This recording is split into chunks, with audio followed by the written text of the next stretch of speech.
بستی پہ عذاب آ چکا تھا. تو جناب عزیر نے کہا پروردگارا یہ ساری بستی تباہ و برباد ہو چکی ہے, عذاب آ چکا, سب مر چکے, تو انہیں دوبارہ زندہ کیسے کرے گا؟ کیا عزیر کیا ایمان نہیں رکھتے؟ کیا پروردگارا ایمان رکھتا ہوں, دیکھنا چاہتا ہوں یہ سارے مردے دوبارہ زندہ کیسے ہوں گے. تو کہا کہ یہیں پہ اپنے گدھے کو باندھ دیجیے, سو جائیے. جناب عزیر نے گدھے کو باندھا, کھانا رکھا اور سو گئے. ایک مرتبہ اللہ نے انہیں 100 سال کے لیے سلا دیا. 100 سال بعد اللہ نے زندہ کیا.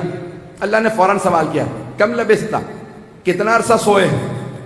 تو انہوں نے کچھ سوچا, پھر کہا کہ لبستو یوم, میں 1 دن سویا ہوں. قرآن کریم ہے. ایک مرتبہ جناب عزیر نے جواب دیا, کہا لبستو یوم, میں 1 دن سویا ہوں. پھر فوراً کہا او بعد یوم, دن بھی پورا نہیں سویا, دن کا کچھ حصہ سویا ہوں. تو اللہ نے فوراً جواب دیا قرآن کریم کے اندر, بل لبستا 100 عام, 100 سال سوتے رہے ہو. توجہ, کہ 100 سال سوتے رہے ہو. اے عزیر ہم نے بھی پلٹایا ہے, ختم ہو گئے 6. اے عزیر آپ ختم ہو گئے تھے. انظر الحمارک, آپ نے پوچھا تھا مردوں کو کیسے زندہ کروں گا. انظر الحمارک وانظر الطعام, اپنے گدھے کو دیکھو, کھانے کو دیکھو. کیف یتصنع, کیڑے پڑ کے کھانا ختم ہو گیا تھا, گدھا اس کی ہڈیاں تک گل کے ختم ہو گیا, لیکن ہم پلٹا کے بتائیں گے. اللہ نے ایک مرتبہ اشارہ کیا, کون کا؟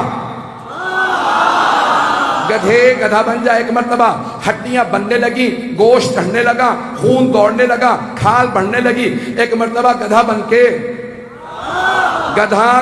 کے واپس آ گیا. تو ایک بات تو واضح ہو گئی کہ اگر کبھی کوئی گدھا کسی نبی کے پاس 100 سال تک بھی سوتا رہے,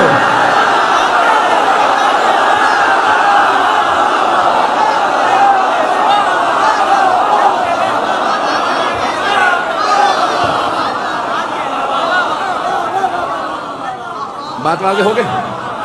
تو ایک بات واضح ہو گئی کہ اگر کبھی کوئی گدھا بھی کسی نبی کے پاس 100 سال بھی سوتا رہے, جب بھی اٹھایا جائے گا